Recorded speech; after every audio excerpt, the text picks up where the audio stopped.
Hi everyone, I'm Jasmine Thomas, and I'm the CEO of She's Worthy nonprofit organization.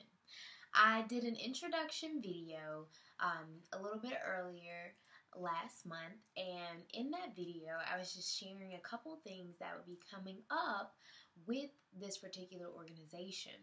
I did share that there was an online store, which is super exciting. We have so many different products that are in the making. We have different bracelets of encouragement for you to basically just love on yourself and know your self-worth. We also have a couple cute Christmas wreaths as well as Easter wreaths if we're getting ready for the spring. We have some t-shirts that have come out, homemade candles, as well as some bath bombs so that we can continue to grow and love on ourselves in the Lord. So I'm also super excited to announce that we are going to be working on a series called 25 Single and Content. So I'm not quite yet 25 yet, but I will be this upcoming May, and I'm so excited about turning 25 because I think that it's a monumental mark in a person's life. I've always heard that like when you turn 25, you just like, you get this big epiphany about life, and you start to really think about things and take them serious because it's like, oh my gosh, I have 5 years until I'm 30. And so because of that, I just really wanted to get serious about my own life. I've always been very serious, but I guess I want to get more serious because I realize like I'm going to be 30 like in 5 years. And because of that, I just really wanted to make smarter choices for myself, and I want to also inspire and help others to make smart choices as well. So on this 25 Single and Content series, we'll be looking at, of course, I'll be sharing my story, as well as I'll be looking for some other people that are either younger than 25, older than 25, and they'll be sharing their single stories as well. So if you know of someone who has a wonderful, awesome testimony of being single and content at any age, please feel free to share them, or if it's even yourself, you can definitely comment on the links below. So, I'll go ahead and share my story. I actually chose to be single in this season. I will share that I was engaged and ready to be married, but as the relationship played out, I think it was best for me to choose to be single. And a lot of people say, like, why? Like, that's crazy. Like, you could have been married. I know. But I don't think that that was God's will for me at that particular time because there were just so many things going on that showed me otherwise. And one of the biggest things that made me choose to purposefully be single is that I wanted to pursue the will of God. Like, I wanted the will of God for my life to play out more than I wanted to be married. I wanted to pursue God with my whole heart, with everything in me, because life is such a vapor.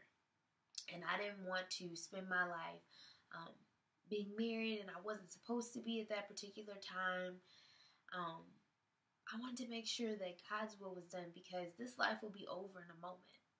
We don't hold time in our hands. It just flies by, and I do still believe that I'm called to be married, absolutely, but I know that it's a time for everything. In Ecclesiastes, it tells us that. And, sometimes people don't like to think about that. But there is a time for everything. And right now, it's my time to be single and content in the Lord.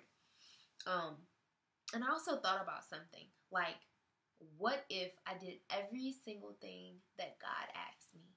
How much further in my life would I be?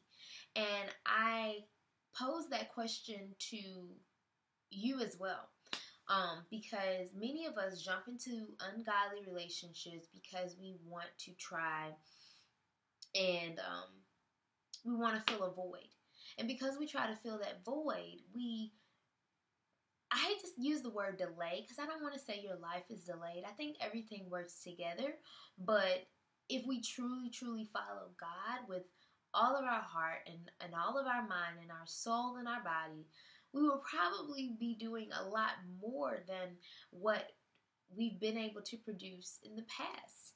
And I just want to add on that, like, God isn't going to bring that specific person to you until you really want to fulfill his calling. You can go get married. I mean, it's fine.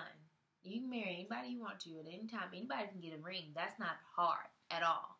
But that doesn't mean that God has that in his will and his plan for you at that particular time. And you have to be intent on following him. Now, the reason why God's not going to bring that right person into your life is because he wants two people to be whole.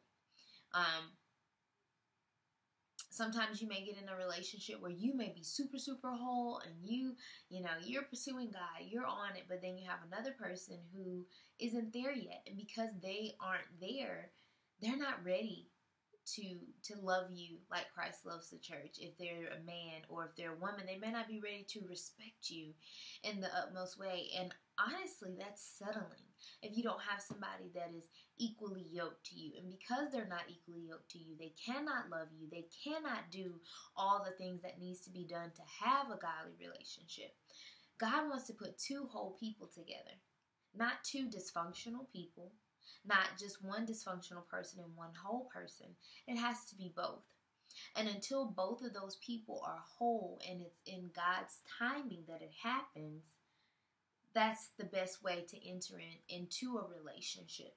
And 25, Single and Content, is not just about relationships with other people. It's mainly about that relationship with God as well as the relationship with self. So as I'm talking about the relationship with God, whether we're willing to admit it or not, at some point or another, we might have been in a relationship or we might have liked someone that we really put above God. And when I say put above God, that means we're willing to compromise and do certain things that we know that God would not have us to do because we put that person first. Oh, I love them. Like, they would never do anything to me. Oh my gosh, I put all my hope, all my trust in this person to just fill this void and to do all these things. And my standards are going to be lower because I'm just not that concerned about God. We've done it. We may be guilty of it. But at the same time, what we have to understand is that God is not going to truly, truly bless that unless those people turn to him and turn that relationship around. And we have to put God at not just first, because if we put God first, that's put him on a checklist. We have to put God at the center of everything that we do. And some things that I want to share about putting God first and being the center of our lives, I would say just spend time with him. Like, in the past few months that I've chosen to be single, I've spent so much time with God like crazy. And me spending time with God may look differently from like how you spend time with God. For example, I like to spend time with God in the morning. Like when I'm doing my morning routine, which consists of, okay, I wake up, I read a Bible verse or two, I pray, I'll journal, and then I'll get up, I'll go exercise, I'll listen to like a sermon. When I come back in, get ready for work, I'm listening to worship music. When I'm in my car on the way to work, like I'm listening to another sermon. And that is my way of spending time with God and just being able to talk to him like wherever I go. I mean, even on my breaks at work, like I'm listening to the word of God, I'm listening to praise and worship music, or I'm just talking to God like, hey, this is my problem, this is my issue, can you help me to finish out the day? Just different things like that, to where I'm building that relationship with him, because I want to be able to hear and I want to be able to know God's voice and not know his voice, or not know when he's calling me, when he's telling me to do something. Because if you don't spend time with him, you won't really, really know his voice. And another thing is fasting. Like, so many people talk about fasting and they think about like the food aspect of it. Fasting from food helps you fight back your flesh. And I definitely think that it's a very, very helpful, positive thing. Great experience.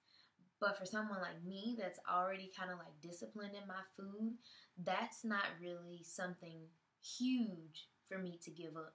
So for me, it's social media.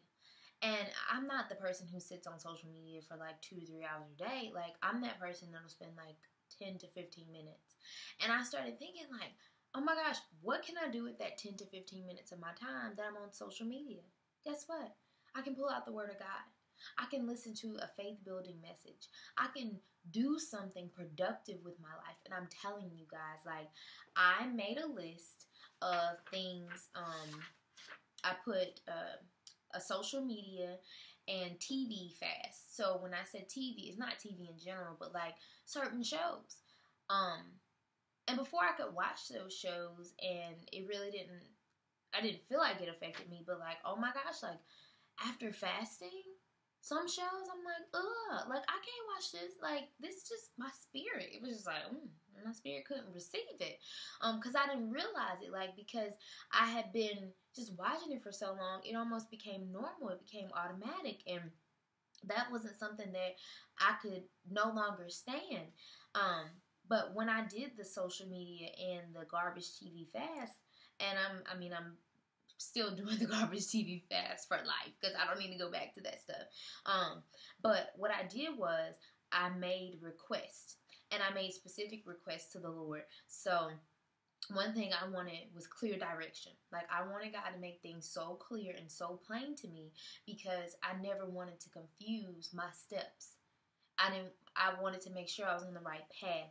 I wanted to work on saving and spending wisely. I wanted to be a powerful educator. I am a teacher, by the way, if I hadn't mentioned that.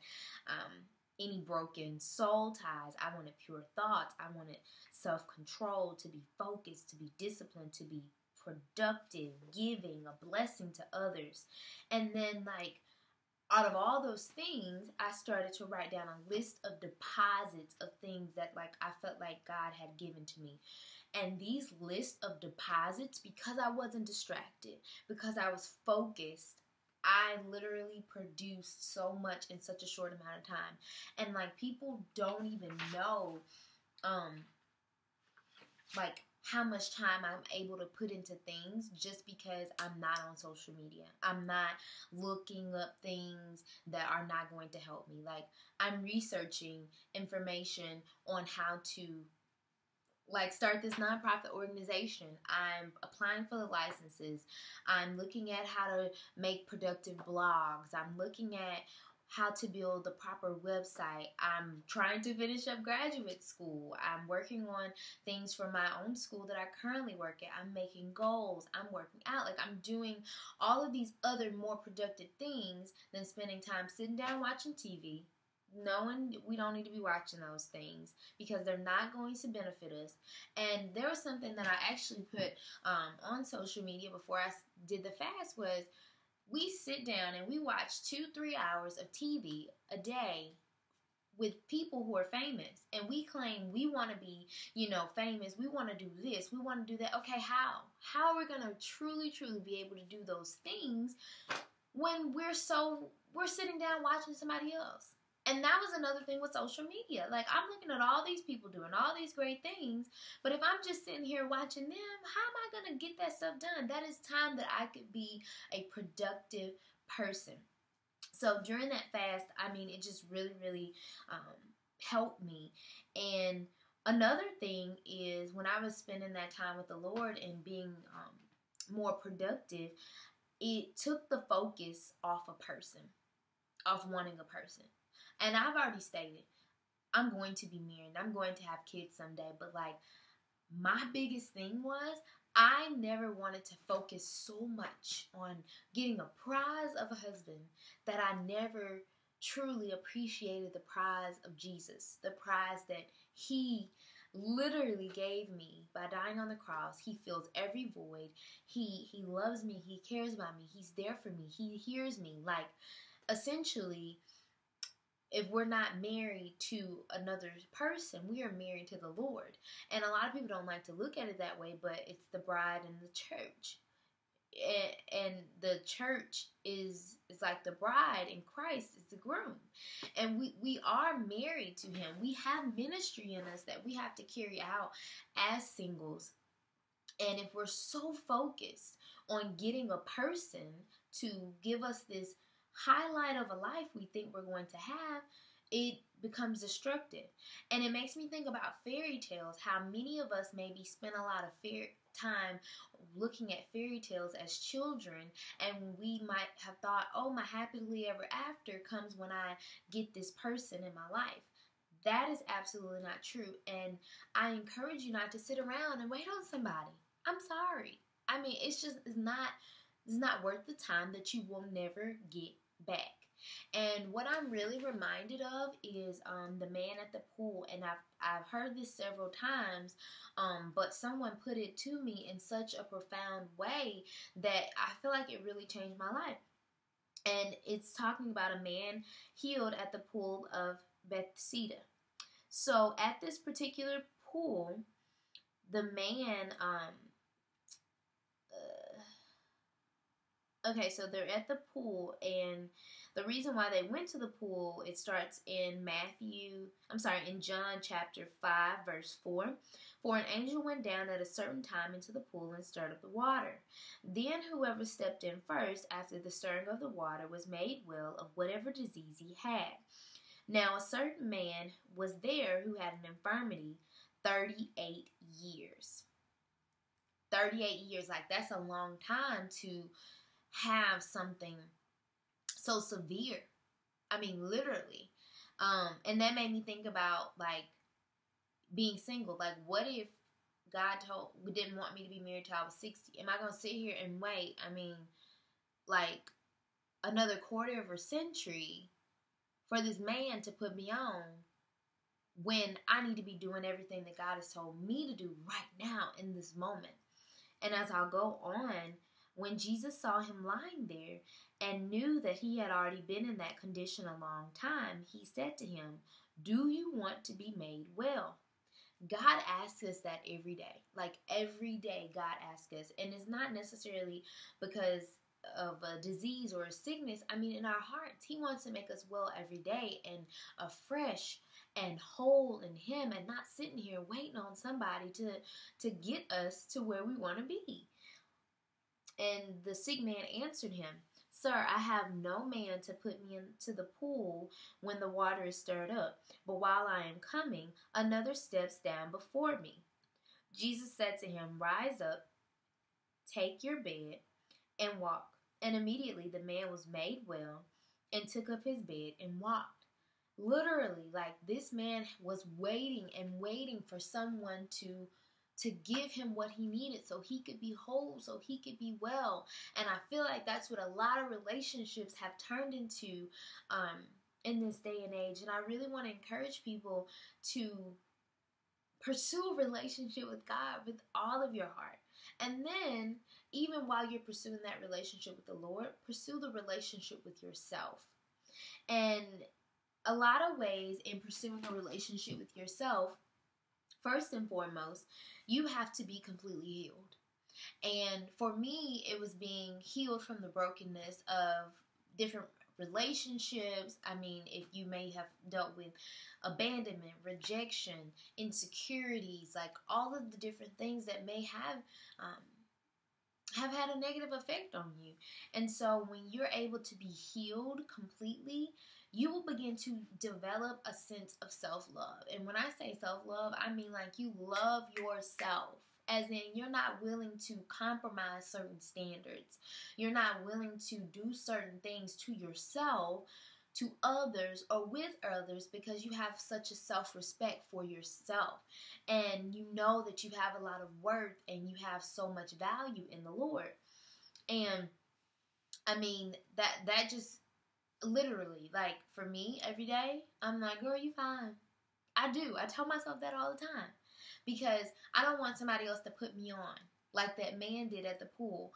Oh, am I going to wait for a man to tell me I'm fine? No, because the Lord already told me this. He already told me I was fearfully and wonderfully made. And I'm so made well by him. He's like, he steps back and he's like, dang, I did that. Like that you don't need anybody else to tell you that. For example, if you do a good job on something, don't get me wrong, it's nothing wrong with wanting the support of others, but do you really need somebody to tell you every 5 minutes you're doing good? No, you don't. Tell yourself, encourage yourself that you're doing well. Encourage yourself in the Lord. And once you develop that self-love for yourself, and you're also able to make a stronger connection with the Lord as you spend more and more time with Him and your relationship becomes more intimate, you're going to be able to have a vision for yourself that is going to be so clear that you're not going to want to go back, and you're not going to want to do things that you used to do. You're not going to want to be around people that you used to be around that were ungodly, that were not helping you, that were not prospering you and uplifting you in the Lord. That vision helps you to stay straight. And I'm reminded of the Bible verse, where there is no vision, the people perish. And that is so true. Like, I know for them, in that context, they were talking about like all the people dealing with Israel, but like this applies on an individual basis too. Like, if you don't have a vision for your life, you're not going anywhere. You're going to stay in the same spot, or if you move, you're going to move around in circles in a mountain, just like the Israelites. Like, you don't want to do that for the rest of your life. So when you have a vision, you know what you want. You're able to focus. Like, being focused and disciplined is really two areas that I've been like really trying to work on myself, being single and content. And so my focus has been on my priorities in my life. I literally have like a list of so many things that like I want to accomplish for myself within, like, I actually just started 2017 goals towards the end of November, because I want to get a head start. And as you can see, I have one of my She's Worthy online products, the vision board. I have not completed it just yet because I want to have more time to fast some more and get clearer direction from the Lord on what things I really need to pursue. But I literally have like a list of goals of everything in every area of my life that I want to accomplish. Like, one is increase in my finances. Like, I want to make sure I'm saving right. I want to make sure that I'm making the proper investments, like looking at IRAs, individual return accounts. Like, I want to make sure that I'm doing that now as a 25-year-old instead of waiting until I'm like 50, and then I'm like, oh my gosh, I don't have anything, you know? And also too, I mean, I've been working on my health. I thankfully have lost like 20 pounds already, and I'm looking to lose more weight so I can be a healthier me. I will be graduating with my master's this spring, which is super exciting. Definitely continuing trying to be a highly effective teacher, which I'm super excited about that. Like, I love it. And yes, I'm working on She's Worthy online store, and then doing things like the videos and the YouTube channel and blogs. But I also have another business, Limitless Learning Tutoring. So I'm just really like focusing on myself and my goals and what I want to accomplish. And something that I really think about is like, I don't want to just sit around and wait on somebody to come rescue me or to come give me some lavish life and all those things. No, I want to do those things now. And something that has really just opened my eyes is like, I'm not promised forever. And I don't want to sit around and waste my life waiting on someone else to come into it. And I encourage others not to do that. And I know a lot of people may be looking and saying like, I ain't doing that. But you may be daydreaming about that person. You may be talking to somebody else, hoping and praying that they're the one, but you know in your soul that they are not the one that matches you. And I want you to continue to pursue your goals. I know for me, another big goal of mine is to purchase my own home. And I know for so many women, I mean, that's not something that we really want to do by ourselves, because at least for me, I've always thought that a home was supposed to be for you and your husband and your kids. I always have. But if Jasmine doesn't do what Jasmine wants to do, if Jasmine doesn't do all the things that God wants her to do, she's not going to really enjoy her life. And I don't want any part of my life to not be enjoyable. I don't know about you guys. And some other things that I've been wanting to do more of is traveling. Like, when I was in undergrad, I mean, I was somewhere every month. Like, I went to 4 different countries. I've gone to like, probably like 12 other states, like added on to the states I had already been to. I've planned my 2017 vacations for this year, and just doing so many things. Like, you're not going to get to travel like that again. I mean, it's just not going to be as easily accessible, especially not only once you have a spouse, but like once you have kids. Like, you're not going to be able to do all the things that you once did before. And I just highly encourage you also to serve, like serve with a purpose. Literally, like, I'm able to serve on so many more capacities because of the choice of being single for a season. Like, it's been amazing, all the things that I've been able to produce, and how like my time is being spent helping others.